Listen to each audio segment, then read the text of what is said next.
Di tengah hamparan biru Laut Banda, di jantung Kepulauan Maluku yang legendaris, bersemayamlah sebuah pulau yang aromanya telah memikat para raja dan penjelajah selama berabad-abad.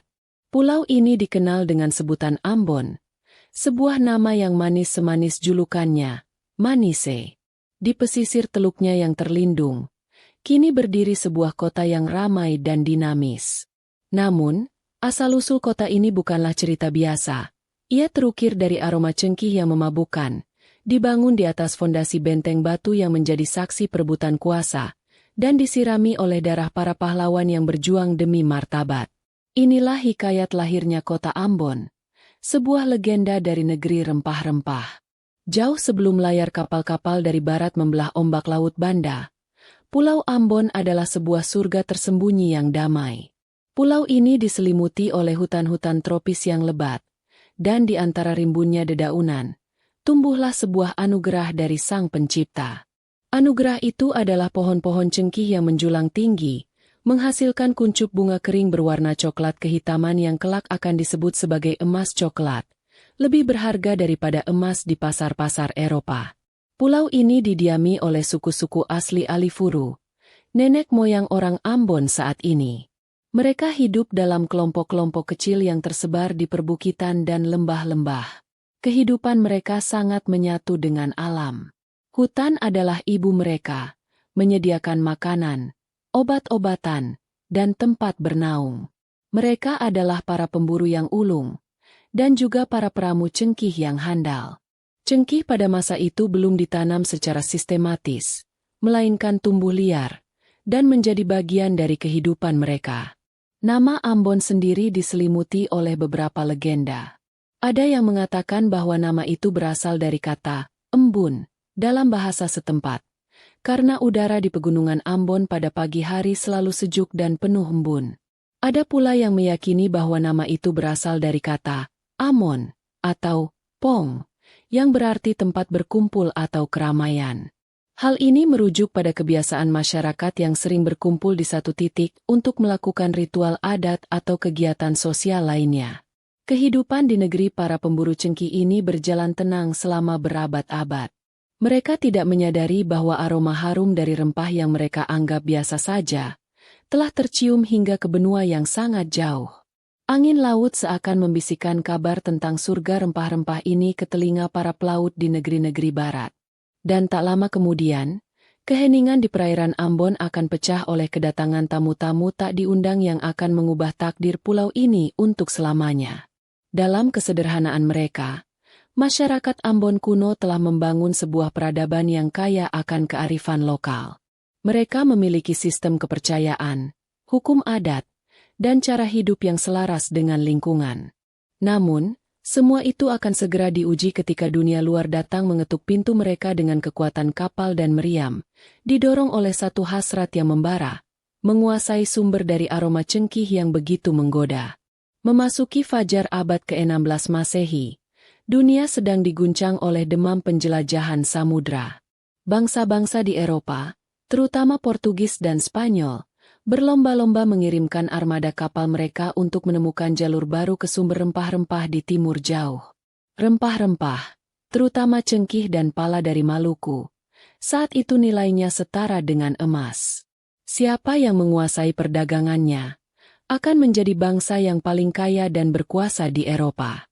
Pada sekitar tahun 1512 Masehi, setelah berhasil menaklukkan Malaka, armada Portugis di bawah komando Antonio de Abreu dan Francisco Serrao melanjutkan pelayaran mereka ke arah timur. Merekalah bangsa Eropa pertama yang berhasil mencapai Kepulauan Banda dan Ambon.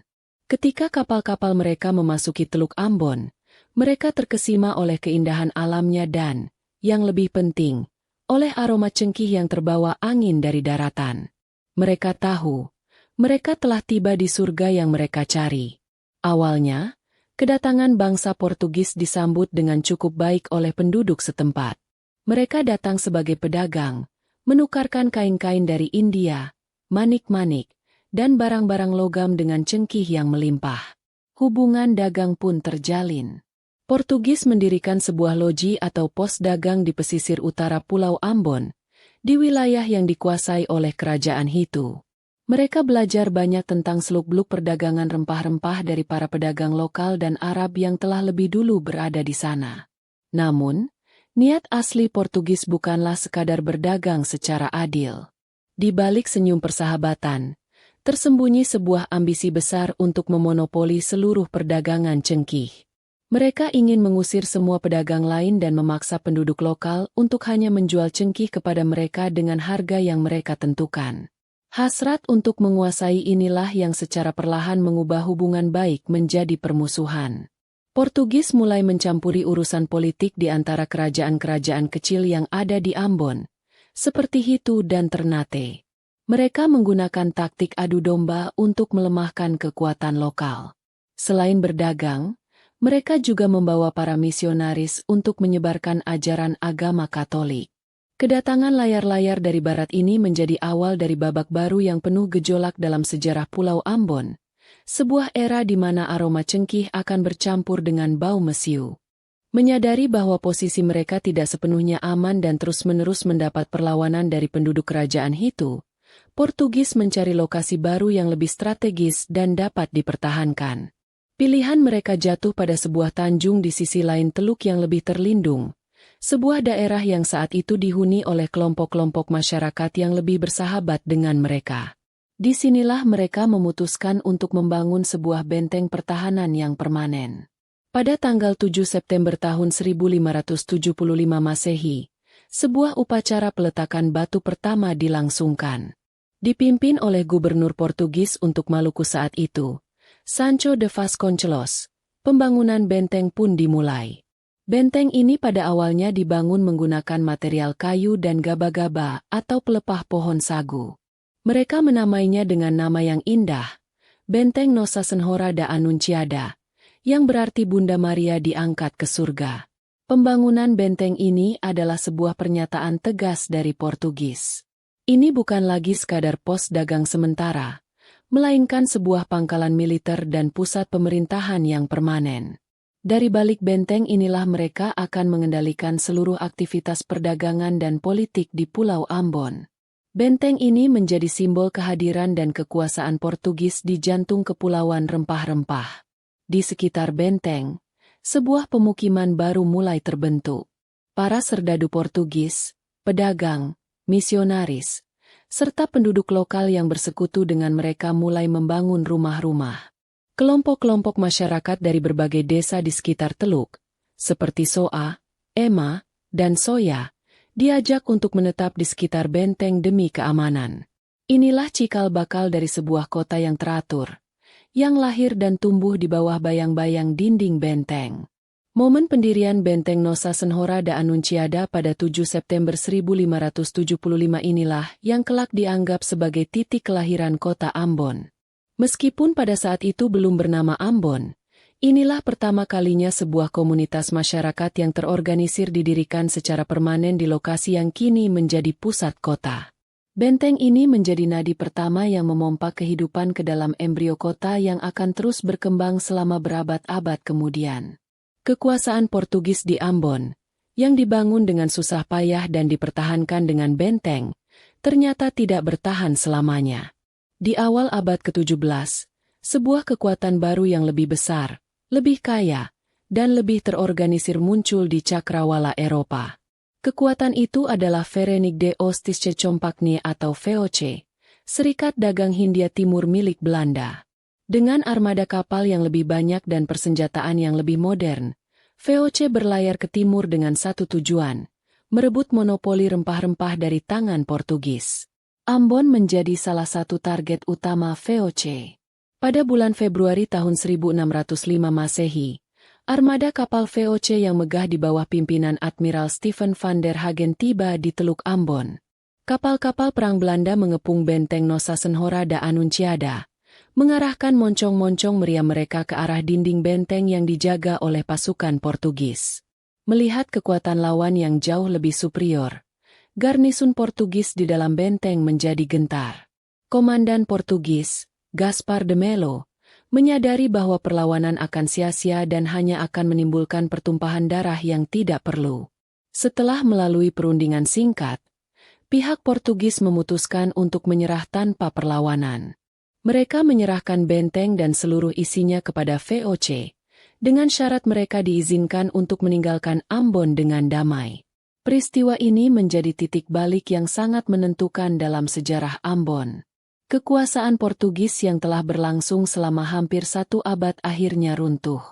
Bendera hijau dengan salib Kristus milik Portugis diturunkan dari tiang tertinggi benteng, digantikan oleh bendera 3 warna merah, putih, dan biru milik Belanda. Era baru di bawah kekuasaan VOC pun dimulai. Bagi penduduk Ambon, pergantian penguasa ini pada awalnya mungkin membawa sedikit harapan. Mereka berharap VOC akan lebih adil daripada Portugis. Namun, harapan itu segera pupus. Ternyata, penguasa baru ini jauh lebih sistematis, lebih terorganisir, dan pada akhirnya, jauh lebih kejam dalam menjalankan monopoli perdagangannya. Perebutan kuasa di Benteng Ambon hanyalah awal dari sebuah penderitaan panjang yang akan dialami oleh rakyat Maluku.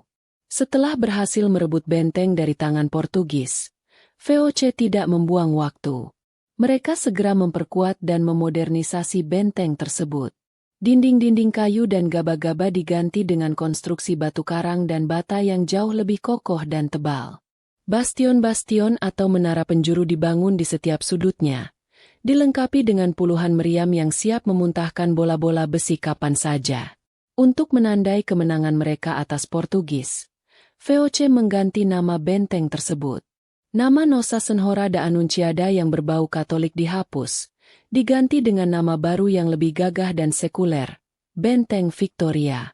Nama ini berarti kemenangan, sebuah simbol supremasi dan kejayaan VOC di tanah Maluku. Benteng Victoria pun menjadi pusat kekuasaan mutlak VOC di seluruh kepulauan rempah-rempah.